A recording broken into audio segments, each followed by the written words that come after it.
نحمده ونصلي على رسوله الكريم أما بعد فأعوذ بالله السميع العليم من الشيطان الرجيم بسم الله الرحمن الرحيم وقال النبي صلى الله عليه وسلم خيركم من تعلم القرآن وعلمه تم میں سے بہترین شخص اللہ کے ہاں وہ ہے جو اللہ کے کلام قرآن مجید کی تعلیم کو حاصل کرتا ہے اور پھر اس تعلیم کو آگے پہنچانے کی کوشش کرتا ہے۔ معزز سامعین، آج 9واں لیکچر ہے۔ اس لیکچر میں ہم آیت نمبر 12 کو مکمل کریں گے۔ 8ویں لیکچر میں بھی 12ویں آیت کے 2 حصے بیان ہوئے تھے کہ جن میں اللہ تعالیٰ نے پہلے حصے میں حسن ظن کا حکم دیا کہ ایک مسلمان کو چاہیے کہ وہ دوسرے مسلمان کے بارے میں ہمیشہ اچھا گمان رکھے اور اس کے بارے میں کبھی بھی بدگمانی نہ کرے۔ اگرچہ کوئی عیب نظر بھی آ جائے تب بھی بدگمانی کرنے کی بجائے مسلمان کو چاہیے کہ اس مسلمان دوسرے بھائی کے پاس جا کر اس کے عیب کے بارے میں اسے مطلع کرے اور سمجھانے کی کوشش کرے۔ یہ ہے اصلاح کا طریقہ۔ اس سے معاشرے کے اندر پیار محبت بڑھتا ہے اور نفرت اور بغض اور حسد کی بیماریاں جو ہیں یہ ختم ہوتی ہیں، کیونکہ یہ ایسی بیماریاں ہیں جو انسان کے سکون کو برباد کر دیتی ہیں اور انسان کے اعمال کے خاتمے کا باعث بنتی ہیں۔ دوسری چیز اللہ تعالیٰ نے فرمائی کہ تجسس نہ کیا کرو، جاسوسی نہ کیا کرو۔ اس کو ٹو لگانا بھی کہتے ہیں کہ آپ کسی کے عیب کی ٹو لگانا شروع کر دیں کہ یہ فلاں آدمی جو ہے یہ کیا کیا گناہ کرتا ہے یا کون سی بدعمالیاں اس کے اندر پائی جاتی ہیں۔ تو اس سے بھی اللہ تعالیٰ نے منع کیا کہ جاسوسی بھی حرام ہے کسی بھی شکل میں۔ ہاں، دشمن کی جاسوسی کی جا سکتی ہے جنگ کے دوران، یہ جائز ہے کہ اگر دشمن آپ پر حملہ آور ہونا چاہتا ہے تو ان کے معاملات کو جاننے کے لیے کہ وہ کس انداز سے مسلمانوں کے خلاف اپنی طاقت کو تیار کر رہے ہیں یا کوئی پلاننگ کر رہے ہیں، تو ایسی کوئی بات ہو تو اس کے بارے میں جاسوسی کرنا یہ شرعاً جائز ہے۔ مسلمان کا مسلمان کی جاسوسی کرنا حرام ہے کہ کوئی مسلمان کسی مسلمان کی عیبوں کو تلاش کرنا شروع کر دے اور پھر اس کو لوگوں کے سامنے بیان کرے، تو یہ بہت بڑا گناہ ہے۔ بلکہ ایک دوسرے کے بارے میں اچھا ہی خیال رکھنا چاہیے۔ تیسرا جو گناہ بہت بڑا گناہ ہے، یہ بھی ایسا گناہ ہے کہ جس کی معافی نہیں ہے جب تک جس انسان کے بارے میں یہ گناہ کیا گیا ہے جب تک وہ معاف نہ کر دے تو اس گناہ کی معافی نہیں ہے۔ کل قیامت کے دن یہ گناہ انسان کے لیے بہت زیادہ نقصان دہ ثابت ہوگا۔ تو اس لیے اللہ تعالیٰ نے اس کو بڑے واضح انداز میں بیان کیا ہے۔ وہ تیسرا گناہ غیبت کرنا ہے۔ اللہ تعالیٰ فرماتے ہیں ولا یغتب اور نہ غیبت کرے۔ یغتب جو ہے یہ فعل نہیں ہے اور واحد مذکر غائب کا صیغہ ہے۔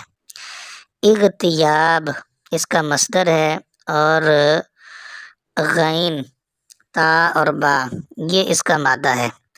اس کا معنی کیا ہے؟ لا یغتب، غیبت نہ کرنا، پس پشت کسی کو برا نہیں کہنا، تو یہ یغتب کا معنی ہے۔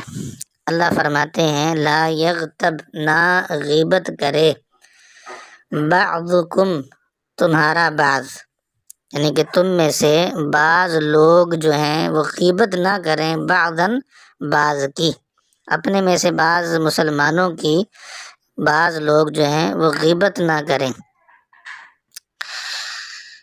ایحب احدکم، ایحب حب یحب یہ بھی فعل مضارع ہے، واحد مذکر غائب ہے۔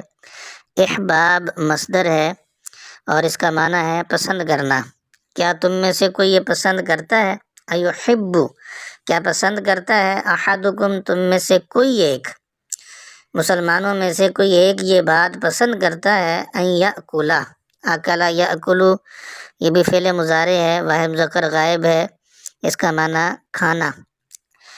کیا تم میں سے کوئی ایک پسند کرتا ہے کہ وہ کھائے لحم گوشت اخیہ اپنے بھائی کا گوشت کھائے، میتن مردہ بھائی کا، یعنی ایسا بھائی جو مر چکا ہے اور مردہ بھائی کے جسم کا گوشت کھانا کیا کوئی پسند کرتا ہے؟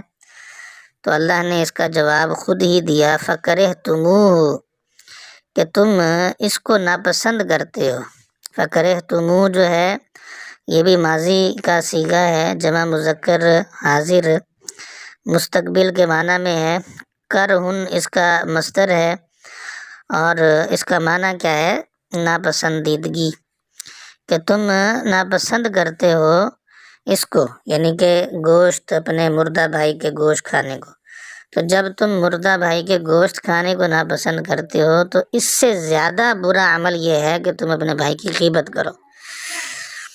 واتقوا اللہ، اللہ فرماتے ہیں ڈر جاؤ اللہ سے۔ اتقوا امر کا صیغہ ہے جو مذکر حاضر ہے، تقوی اس کا مصدر ہے اور کاف واو یا اس کا مادہ ہے۔ معنی اس کا اللہ سے ڈرنا، اللہ کا خوف اپنے دل میں بٹھانا۔ اللہ فرماتے ہیں اللہ سے ڈر جاؤ، ان اللہ، بے شک اللہ، تواب، بہت زیادہ توبہ قبول کرنے والا ہے، رحیم اور رحم کرنے والا ہے۔ تو سامعین یہ آیت غیبت کے بارے میں ہے۔ اب تھوڑا سا غیبت کے بارے میں تفصیلی بیان ہمیں سماعت کرنا چاہیے۔ رسول اللہ صلی اللہ علیہ وسلم، سنن ابو داؤد کی حدیث ہے کہ لوگوں نے آپ صلی اللہ علیہ وسلم سے سوال کیا کہ اللہ کے پیغمبر غیبت کے بارے میں بتائیے، غیبت کیا ہے؟ تو آپ نے فرمایا کہ اپنے مسلمان بھائی کے بارے میں کوئی ایسی بات کرنا اس کی پیٹھ کے پیچھے جو اس کو برا لگے، بری معلوم ہو۔ تو لوگوں نے پوچھا اللہ کے پیغمبر اگر وہ بری چیز یا برائی والی چیز جو ہے وہ اگر اس کے اندر موجود ہو تو پھر آپ نے فرمایا کہ پھر تو یہ بہتان ہے، غیبت نہیں ہے، جو غیبت سے بھی بہت بڑا گناہ ہے اور بہت بھاری گناہ ہے۔ یعنی جو برائی انسان میں پائی جا رہی ہے وہی تو غیبت ہے، اور اگر وہ نہیں پائی جا رہی تو وہ بہت بڑا بہتان بن جاتا ہے جو غیبت سے بھی زیادہ بڑا گناہ ہے۔ ابو داود میں ام المومنین سیدہ عائشہ رضی اللہ تعالی عنہ نے ایک مرتبہ حضرت صفیہ رضی اللہ تعالی عنہ کے بارے میں اشارہ کیا آپ صلی اللہ علیہ وسلم کی موجودگی میں، ان کے قد کی طرف کہ وہ چھوٹے قد والی ہیں، پست قد والی ہیں۔ تو نبی کریم صلی اللہ علیہ وسلم کو حضرت عائشہ کی یہ بات پسند نہیں آئی اور آپ نے فرمایا کہ عائشہ تم نے ایسی بات کی ہے کہ اگر یہ سمندر کے پانی میں ڈال دی جائے یا ملا دی جائے تو اس ایک بات سے سمندر کا سارا پانی ہی کڑوا ہو جائے۔ تو غیبت یا پیٹھ پیچھے کسی کی بات کرنا یا برائی بیان کرنا یا کوئی ایسی بات بیان کرنا جو اس کو اچھی نہ لگے تو یہ بہت بری بات ہے اور بہت بڑا گناہ ہے۔ ایک مرتبہ آپ صلی اللہ علیہ وسلم کے سامنے کچھ لوگوں نے کسی آدمی کے بارے میں باتیں بیان کرنا شروع کر دی، تو آپ صلی اللہ علیہ وسلم نے فرمایا کہ میں قطعاً یہ پسند نہیں کرتا کہ کسی شخص کے بارے میں اس کی موجودگی غیر موجودگی میں باتیں کی جائیں۔ آپ نے فرمایا کہ اگرچہ مجھے بہت بڑا نفع ہی کیوں نہ مل رہا ہو، یعنی کہ کسی کی خوشنودگی حاصل کرنے کے لیے آپ کسی کے عیب بیان کریں اور کوئی نفع کی توقع رکھیں کہ میں شاید کسی کے دشمن کی یا کسی کے خلاف مخالفت کرنے والے شخص کی بات کر کے اسے خوش کر کے اسے نفع حاصل کر لوں گا، تو آپ صلی اللہ علیہ وسلم نے فرمایا کہ یہ میں بالکل پسند نہیں کرتا کہ یہ سوچ کر کسی بندے کی کسی برائی بیان کی جائے کہ اس سے کوئی نفع کی توقع رکھی جائے دوسرے آدمی سے، تو یہ بھی حرام ہے۔ ہمارے معاشرے میں آج کل اکثر ہوتا ہے کہ کسی بڑے آدمی کو خوش کرنے کے لیے اس کے مخالف آدمی، اینٹی آدمی کی باتیں ہم بڑے جوش و خروش سے بیان کرتے ہیں تاکہ وہ بندہ دوسرا جو ہے وہ راضی ہو جائے، خوش ہو جائے کہ میرا جو مخالف آدمی ہے اس کی مخالفت میں یہ لوگ اس کے بارے میں باتیں کر رہے ہیں، تو یہ قطعاً حرام ہے شریعت کے اندر ایسا کرنا، تو یہ بہت بڑا ایک گناہ ہے۔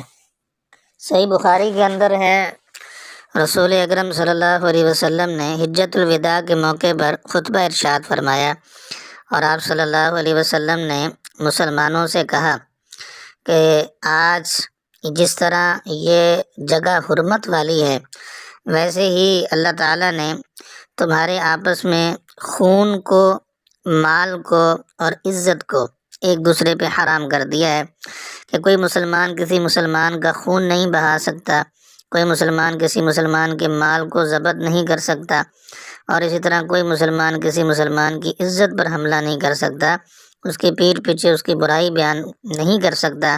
یہ اللہ تعالیٰ نے حرام قرار دے دیا ہے۔ یہ صحیح بخاری کی روایت ہے۔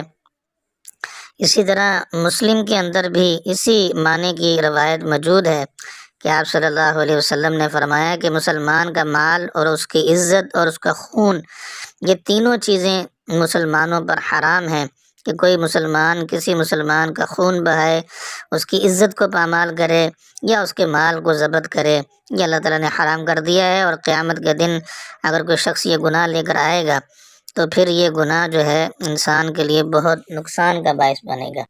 سنن ابو داود میں ایک اور حدیث ہے، رسول اللہ صلی اللہ علیہ وسلم نے فرمایا کہ لوگوں جو ابھی ایمان لا چکے ہیں، یعنی کہ ابھی ایمان لا رہے ہیں اور ان کے ایمان ان کے دلوں میں بھی داخل نہیں ہوا، فرمایا کچھ گناہ ہیں ان سے بچ کے رہنا، یہ گناہ تمہارے ایمان کو برباد کر دیں گے۔ سب سے پہلا گناہ آپ نے فرمایا کہ مسلمانوں کی غیبتیں نہ کرنا، غیبت کرنا چھوڑ دینا، یہ بہت بڑا گناہ ہے۔ اور کسی مسلمان کے عیب کو تلاش نہ کرنا، آپ نے فرمایا کہ یاد رکھو اگر تم کسی مسلمان کے عیب کو ٹٹولو گے، تلاش کرو گے، تو اللہ تعالیٰ پھر تمہارے عیبوں کو تلاش کرنا شروع کر دے گا، اور لوگوں کے سامنے تمہارے عیب اللہ بیان کرنا شروع کر دے گا، اس کو ظاہر کرنا شروع کر دے گا۔ اور فرمایا کہ تم اپنے گھر والوں میں بھی بدنام ہو جاؤ گے، رسوا ہو جاؤ گے، تمہارے گھر والے بھی تمہاری عزت نہیں کریں گے۔ تو دیکھیے کتنی بڑی سزا ہے دنیا کے اندر، کہ اگر آپ کسی مسلمان بھائی کی غیبت کرتے ہیں یا اس کے عیب کو تلاش کرتے ہیں تو اللہ تعالیٰ انسان کو اس کے گھر میں ہی رسوا کر دیتا ہے۔ تو اگر گھر والے انسان کی عزت نہ کرنے لگیں یا نہ کریں تو بتائیے اس انسان کی زندگی کا جینے کا کوئی مقصد باقی رہ جاتا ہے معاشرے کے اندر؟ تو ایسا انسان جو ہے وہ ایک وقت آتا ہے سوچنے پہ مجبور ہو جاتا ہے کہ میں دنیا سے چلا جاؤں۔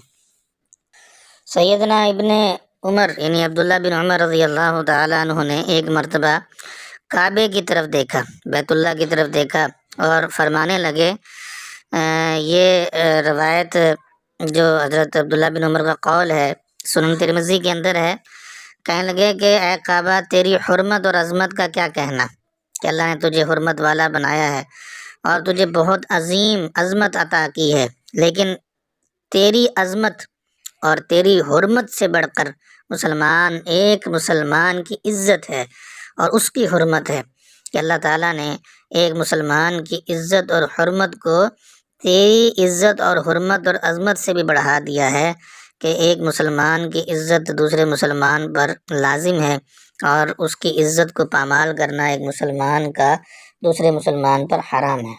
اسی طرح ابو داود میں ایک روایت ہے، آپ صلی اللہ علیہ وسلم نے فرمایا کہ جو شخص کسی مسلمان کی برائی بیان کر کے کچھ حاصل کرتا ہے، کسی سے کچھ حاصل کرتا ہے، تو فرمایا کہ اللہ تعالیٰ اسی مقدار میں یا اتنی ہی لحاظ سے اللہ تعالیٰ اس کو جہنم کی آگ میں ڈالیں گے، یعنی جہنم میں اس کو جلائیں گے اللہ تعالیٰ اس کے عوض میں، کہ کوئی شخص اگر کسی مسلمان کے لیے کہ ان کی برائی بیان کرے یا اس کے پیٹھ پیچھے کیا کرے، اس کی غیبت کرے۔ سنن ابو داود میں ہی روایت ہے، نبی کریم صلی اللہ علیہ وسلم نے فرمایا کہ معراج والی رات میں نے دیکھا کہ کچھ لوگوں کے ناخن جو ہیں وہ تانبے کے ناخن ہیں بڑے بڑے، اور وہ ان تانبے کے اپنے ناخنوں سے اپنے چہروں کو اور اپنے سینوں کو نوچ رہے ہیں، کھا رہے ہیں، نوچی جا رہے ہیں۔ تو آپ صلی اللہ علیہ وسلم نے جبریل سے سوال کیا کہ یہ کون ہیں؟ تو جبریل نے کہا کہ اللہ کے پیغمبر یہ وہ لوگ ہیں جو دنیا کے اندر لوگوں کی عزتیں لوٹا کرتے تھے، عزتیں لوٹنے سے مراد لوگوں کی پیٹھ پیچھے ان کی غیبتیں کیا کرتے تھے اور لوگوں کا گوشت کھایا کرتے تھے، مردہ گوشت کھایا کرتے تھے۔ آج اللہ تعالیٰ نے جہنم میں ان کو یہ سزا دی ہے کہ یہ اپنے ناخنوں کے ذریعے سے اپنے جسم کو نوچ رہے ہیں۔ یہ وہ عذاب ہے جو رسول اللہ صلی اللہ علیہ وسلم کو پہلے ہی دکھا دیا گیا کہ جو لوگ غیبت کرتے ہیں ان کو اللہ تعالیٰ اس طرح کے عذاب میں مبتلا کرے گا۔ مسند ابو یعلا میں سیدنا معاذ رضی اللہ تعالیٰ عنہ کی حدیث بہت اہم حدیث ہے کہ حضرت معاذ اسلمی رضی اللہ تعالیٰ عنہ وہ آپ صلی اللہ علیہ وسلم کے پاس آئے اور کہنے لگے، اے اللہ کے رسول، میں نے زنا کیا ہے۔ آپ صلی اللہ علیہ وسلم نے حضرت معاذ سے منہ پھیر لیا، یہاں تک کہ انہوں نے 4 مرتبہ آپ صلی اللہ علیہ وسلم کے سامنے اقرار کر لیا۔ 5ویں مرتبہ جب انہوں نے کہا تو آپ صلی اللہ علیہ وسلم نے ان سے پوچھا کہ کیا تمہیں معلوم ہے کہ زنا کسے کہتے ہیں؟ انہوں نے جواب دیا، جی ہاں مجھے معلوم ہے کہ زنا کسے کہتے ہیں۔ تو آپ صلی اللہ علیہ وسلم نے فرمایا کہ زنا کیا ہے؟ تو وہ کہنے لگے کہ زنا یہ ہے کہ جس طرح انسان اپنی حلال عورت کے پاس جاتا ہے، اسی طرح اگر وہ فعل اگر کسی دوسری عورت کے ساتھ کرے، حرام عورت کے ساتھ جو اس پر حرام ہے، تو یہ زنا ہے۔ آپ صلی اللہ علیہ وسلم نے فرمایا کہ اب تو کیا چاہتا ہے، تیرا بتانے کا کیا مقصد ہے؟ تو اس نے کہا کہ اللہ کے پیغمبر، آپ مجھے اس گناہ سے پاک کر دیں۔ تو آپ صلی اللہ علیہ وسلم نے اس سے تفصیلاً پوچھا کہ کیا تو نے اس عورت کے ساتھ دخول کیا؟ اور وضاحت کے ساتھ آپ صلی اللہ علیہ وسلم نے اس سے جب سوال کیا تو اس نے وضاحت کے ساتھ جواب دیا۔ تو پھر آپ نے صحابہ کو حکم دیا کہ اس کو لے جاؤ اور اس کو رجم کر دو۔ جب حضرت معاذ رضی اللہ تعالیٰ عنہ کو رجم کر دیا گیا، اس کے بعد آپ صلی اللہ علیہ وسلم نے دیکھا کہ 2 آدمی آپس میں کھڑے ہیں اور حضرت معاذ کے بارے میں گفتگو کر رہے ہیں، گویا کہ ان کی پیٹھ پیچھے ان کی کچھ برائی بیان کر رہے تھے کہ معاذ نے یہ کیا کیا کہ اگر وہ یہ اس بات کا اقرار نہ کرتا تو اسے چھوڑ دیا جاتا، اب اس کے ساتھ وہ حشر ہوا ہے جیسے کہ کسی کتے کو پتھراؤ کر کر کے مار دیا جائے، تو اسی انداز سے اس کو بھی سزا ملی ہے۔ آپ صلی اللہ علیہ وسلم نے جب یہ بات سنی تو راستے میں آپ چل رہے تھے، تو راستے میں چلتے چلتے آپ نے دیکھا کہ ایک مردہ گدھا پڑا ہوا ہے۔ تو آپ صلی اللہ علیہ وسلم نے فرمایا کہ وہ ان 2 لوگوں کو بلاؤ جو معاذ کے بارے میں گفتگو کر رہے تھے، اور آپ نے فرمایا کہ اپنی سواریوں سے نیچے اترو اور یہ گدھا جو مردہ پڑا ہے اس کو کھانا شروع کر دو۔ وہ بہت حیران ہوئے اور کہنے لگے، اللہ کے رسول، یہ کیسے ہو سکتا ہے کہ یہ ایک مردہ گدھا ہے، مرا پڑا ہے، تو اس کا گوشت کیسے کھایا جا سکتا ہے؟ آپ نے فرمایا کہ تم نے ابھی ابھی یہ کام کیا ہے اپنے بھائی کے بارے میں، جو تم نے بری بات زبان سے نکالی ہے اور اس کے بارے میں جو تم نے غیبت کی ہے۔ فرمایا کہ یہ غیبت کرنا تمہارا اس سے بھی بڑا گناہ ہے کہ تم اپنے بھائی کی پیٹھ پیچھے غیبت کر کے گویا کہ تم نے اس مردہ گدھے کے گوشت کھانے سے بھی زیادہ بڑھ کر گناہ کیا ہے۔ آپ نے فرمایا کہ اللہ اس بات کا گواہ ہے کہ تمہارا بھائی معاذ جو ہے وہ جنت کی نہروں میں غوطے کھا رہا ہے، اللہ تعالیٰ نے اسے جنت میں داخل کر دیا ہے، کیونکہ اس نے اپنے گناہ کی سزا بھگت لی ہے۔ اور یہ بھی ایک ایمان کی علامت ہے کہ انسان گناہ کر کے پھر اللہ کے سامنے توبہ طائب ہو جائے، تو اس نے سزا حاصل کر کے اپنی توبہ اللہ کے سامنے پیش کی اور اللہ نے اسے قبول کر لیا ہے۔